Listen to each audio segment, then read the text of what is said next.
Au Tchad, à l'issue des élections sénatoriales qui se sont déroulées le 25 février 2025, le mouvement patriotique du salut, le parti au pouvoir, a remporté la majorité absolue des sièges. Selon les résultats provisoires des élections sénatoriales publiés le même jour par l'agence de gestion des élections, le MPS a raflé 45 sièges au Sénat sur les 46 disponibles par voie électorale.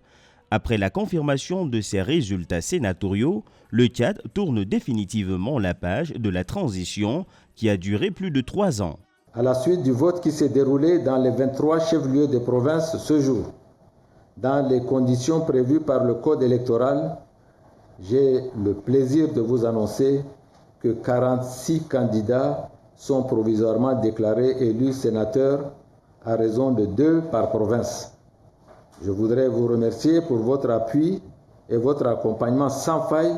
qui ont permis à l'Ange de relever les grands défis électoraux en un temps record. Le parti RNDT, Le Réveil, a remporté un seul siège sur les 46 disponibles par voie électorale et l'ancien Premier ministre Bahimi Badaké Albert est l'unique opposant à être élu sénateur à l'issue de ce scrutin. Certains observateurs estiment que le président de la République tiendra compte de l'équilibre politique pour la désignation des 23 sénateurs sur le quota réservé au chef de l'État pour la composition du Sénat. Le Sénat